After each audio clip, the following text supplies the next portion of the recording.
Hi guys, it's Lindsay. Welcome back to The Wandering Reader. Today I'm going to be doing the page 112 tag, and this tag was originally created by Sean over at Sean the Book Maniac. I'll leave a link to his original video down below. Basically the idea behind this tag is that in France there's a book prize called the page 112 prize, and there is obviously a French name for it, but I'm not going to even attempt to say it to you because yeah, my Essex accent probably will completely butcher it.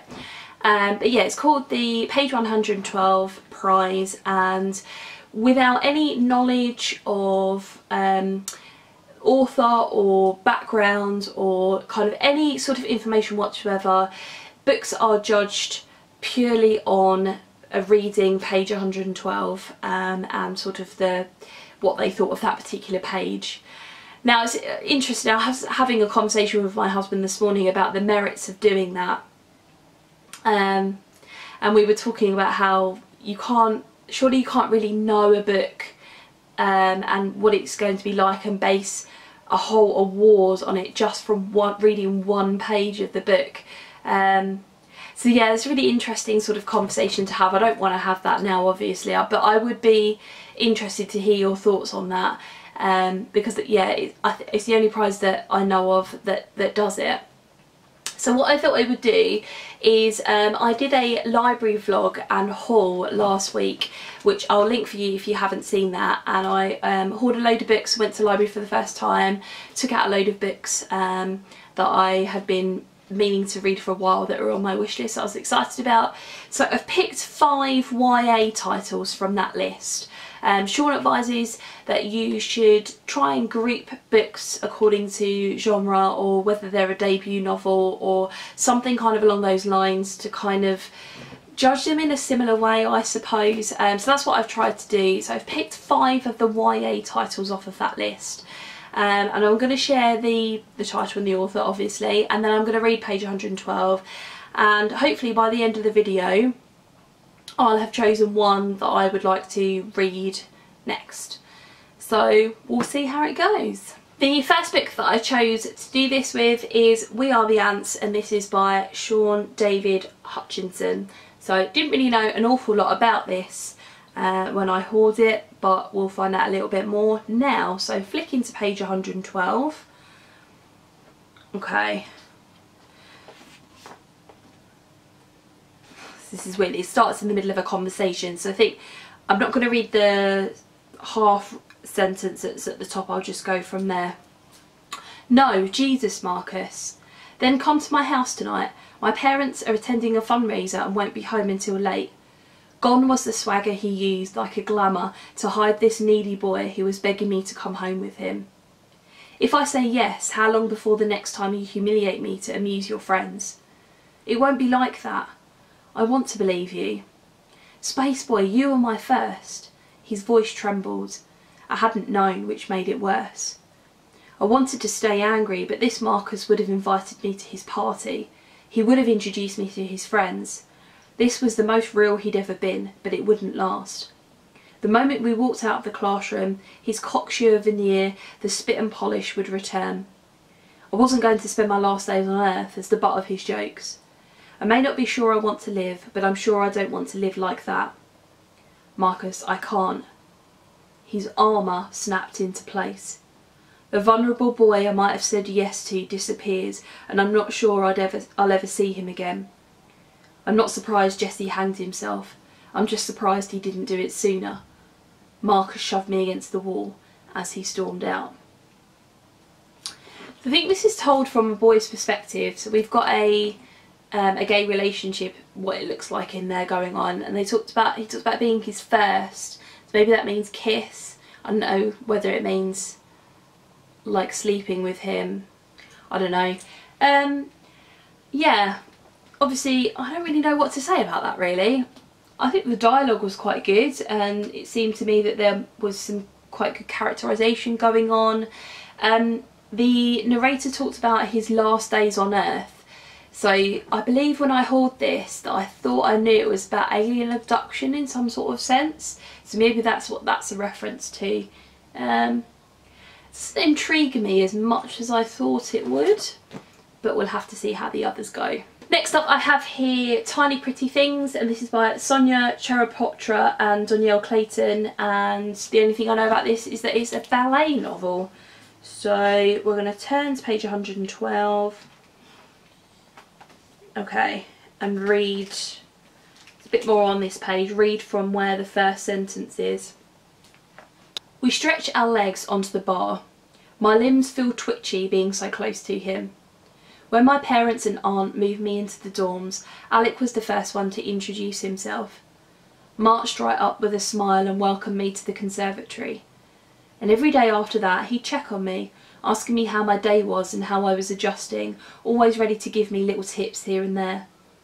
He's the one who told me that June's frowning isn't about her not liking me, that it's just the way her face is. I chuckle at the memory. Alec gives me a "what's so funny" look.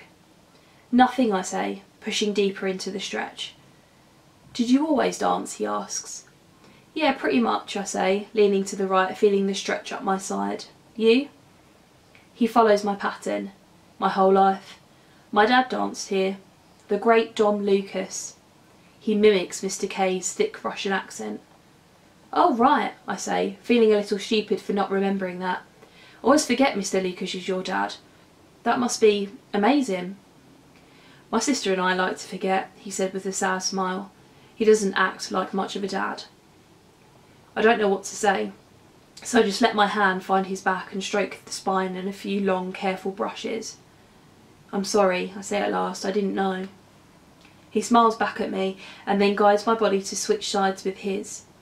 I gaze around the room. We're alone, but it makes me feel strange, seasick.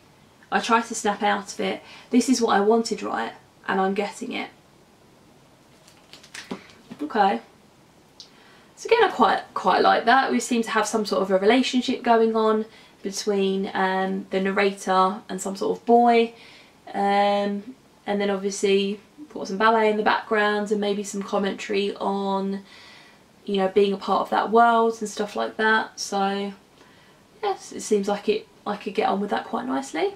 Then I have here Rebel of the Sands, and this is by Alwyn Hamilton, and all I know about this is that it's a fantasy novel set in some sort of desert country, so not really much. Oh god, the font in this is quite big. Okay, it's page 112, starts in the middle of a paragraph, so maybe I'll just read from the beginning of the paragraph. For a second I was sure he was going to accuse me of stealing the ticket.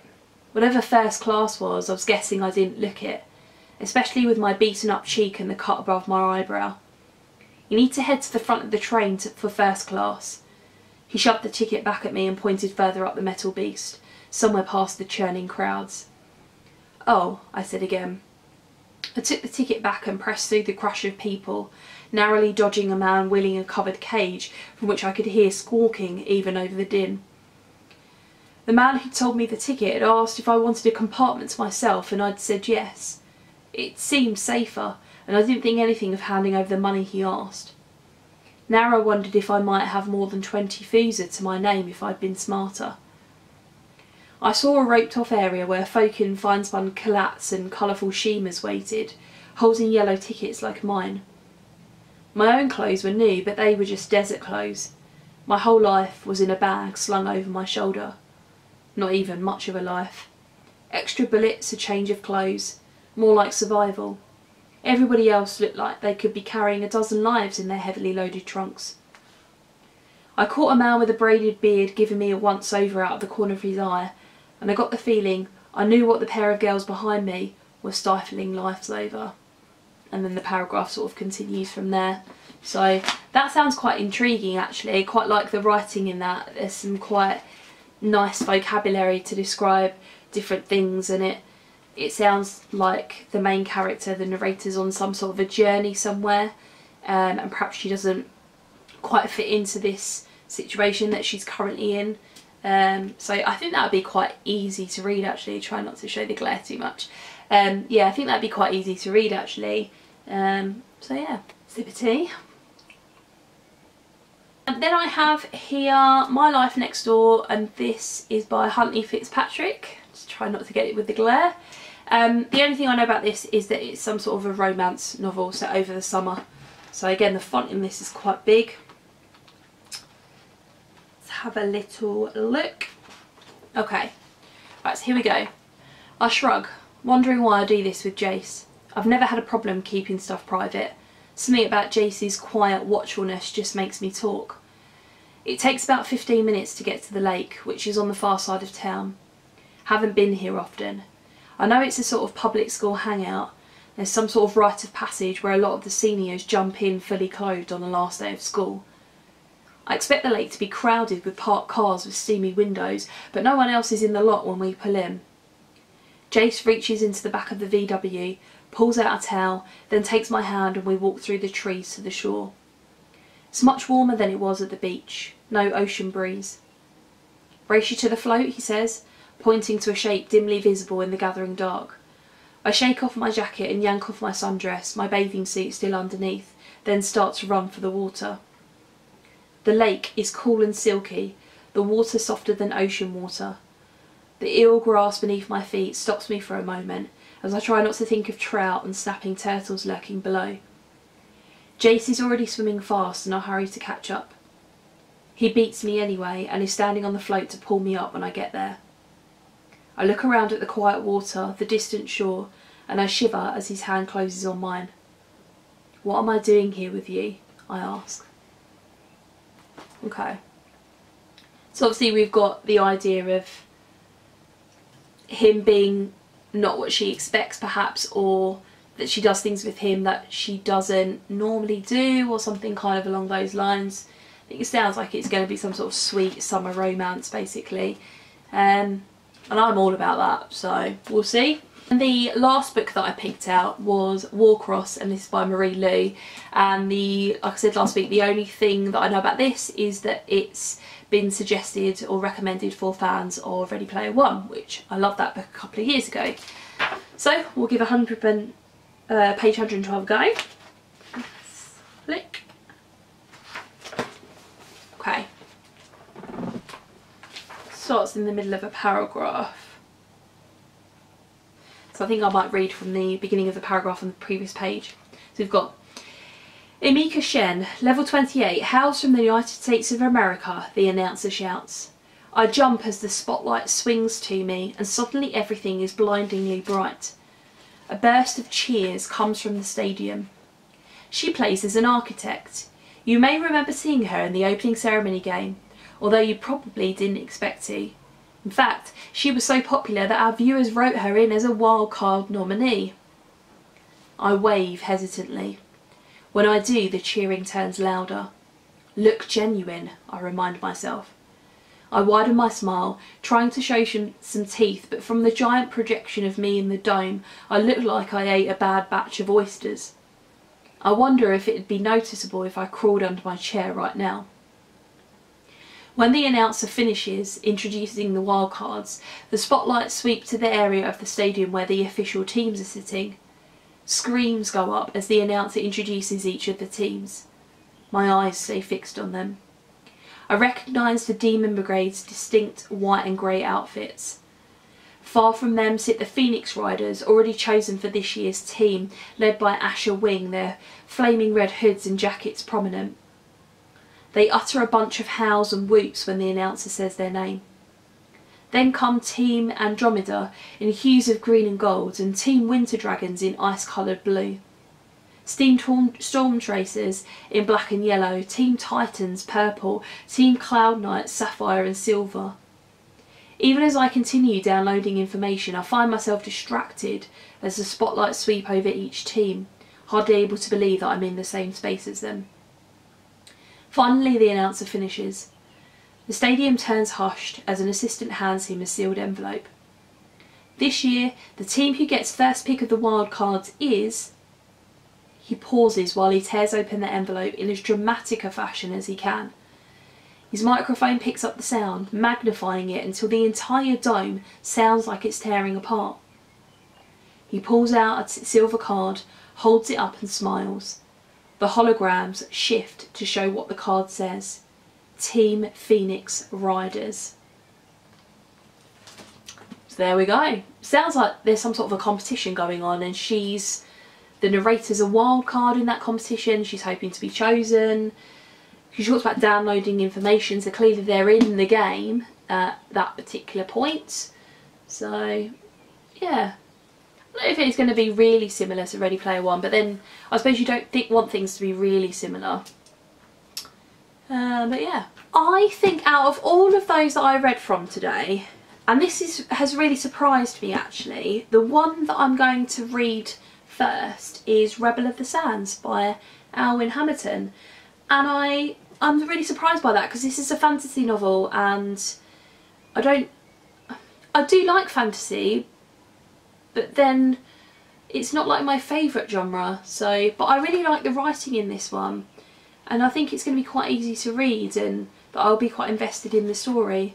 So yeah, this, trying to avoid the glare, there we go, this is the one that I'm going to be reading next.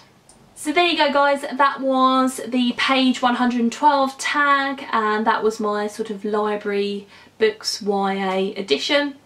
I'd love to have a chat with you in the comments below. Have you read Rebel of the Sands? Do you think that's a good decision for me to read that next? I believe that the third book in the trilogy is coming out this year, or has just come out, something like that. So if I like it, I've got 2 other books to read in the trilogy as well. Yeah. So let me know if you've read it, and maybe if you've read any of the others and you think I should pick those up a bit more quickly, maybe after Rebel of the Sands or whatever. Thanks very much for watching, and I'll see you in my next video. Bye.